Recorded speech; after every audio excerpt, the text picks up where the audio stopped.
Hello again, this is Kurgan here, back with another BF3 weapon review.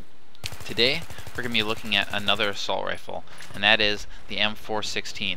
Now, I previously reviewed this weapon for Armored Kill because it was an extremely popular weapon, but there's going to be some changes to it for Aftermath, so I want to take a look at an overview, the changes from Armored Kill and the changes from Aftermath.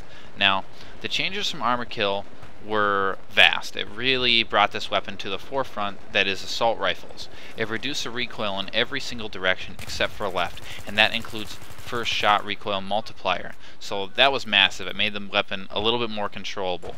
It also got a faster reload, which made it the fastest reloading assault rifle in the game, which for close quarter scenarios or even mid-range scenarios overall, this is just a really big deal because you have less of a opportunity to be surprised by somebody.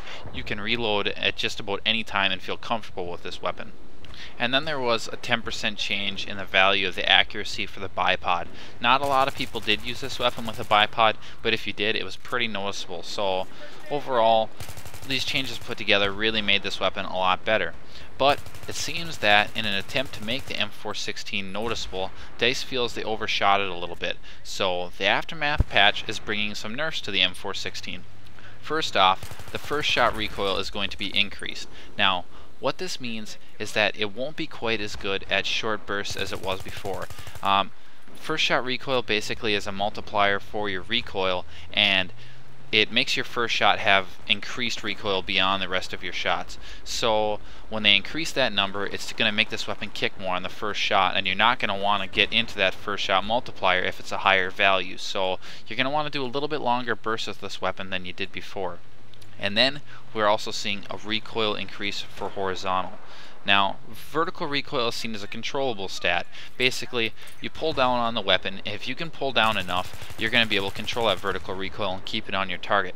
Horizontal recoil, on the other hand, is not a controllable stat because it's a spray. It's a fan-out spray of bullets. So basically, it makes the weapon less effective at range because the bullets want to spread horizontally, and you can't be pulling your gun left and right. It just doesn't work that way. Now, both of these nerfs are minor. They're basically, I would more call them tweaks instead of nerfs. It's just to bring the weapon in line with the other assault rifles, as they felt it was a little bit ahead of the pack for usefulness. So it's just to adjust it a bit. Now, let's talk about how these changes affected the M416 and its general characteristics. Now, because of the tweaks from Aftermath, you're going to want to use a bit longer bursts, like I already said. The M416 has always been the controllable weapon. The M16 has a little bit of pull to the right, so the M416 pulled a bit more even. Now it's got the faster reload. It's a little bit slower in the rounds per minute count. So this is the weapon that you went to if you wanted a controllable weapon but had a good rate of fire. So it's really good for mid-range. It was competent in close quarters, and it has the accuracy for long-range engagements if you burst it correctly. It's basically do everything weapon. I mean, it wasn't the best at really anything, but after the patch it kind of ended up being the best at a lot of things. So these changes are just going to bring it more back in with a do everything assault rifle, not bad at nothing, not the best at, multiple things. Let's go over how the M416 stacks up against the M16A3. Now, before the patch, a lot of people are saying it was a little uneven, and I would kind of agree. I think that the M416 just ended up being an overall better weapon. It got so many buffs. It wasn't a huge difference, but there was a difference there. It was more accurate, it reloaded faster, and the 50 rounds of difference just was not enough to make up that. But now I think that's changed. With the small adjustments they've done, the M416 still has the faster reload, still has a lower first shot multiplier, so that's what makes it unique. It's a easier to control weapon, it reloads a little bit quicker.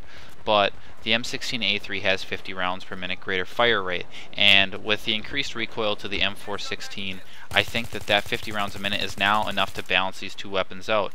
So it's basically what weapon you feel comfortable with. the A3 will still be slightly better in close quarters, and the M416 is going to be slightly better for range just because their basic recoil characteristics and their fire rates. But basically, in the end, they should be pretty on par with each other. These weapons have a little bit difference to them. One has, different strengths than the other, but they're not that vastly different. So basically choose which one's comfortable to you. If you like mid-range engagements, the M416 is probably going to be for you, and if you're kind of a close quarters to mid-range player, the M16A3 is going to probably be the weapon for you. Now, my thoughts on all this is, I've always liked the M416. It's a great weapon. I liked it even before the Armored Kill patch. In fact, that's actually when I used it the most. So I think that these nerfs actually aren't that bad, and this is coming from somebody who's used this weapon a lot. I do think that it stood out a little too much after the last patch, so I think these nerfs or tweaks brought it more in line with the other assault rifles. There's going to be a greater variance of guns used on the field now simply because this weapon was brought more in line. So I don't think it was a bad change, because they're honestly, if you look at it, not that noticeable of a difference. They're just small changes. So overall, I just don't think it's that big of a deal. If you loved this weapon before the patch, I wouldn't really expect that feeling to change. Now, that's going to be it for this review. So if you liked what you've seen, check back. There's going to be more Aftermath weapon reviews up as soon as possible because, well, there's quite a few weapons that got changes. None that were massive changes, but I want to get a lot of coverage on them. So come back and check out my channel later on, and you should see some more reviews up. As always, this is Kurgan, and thanks for watching.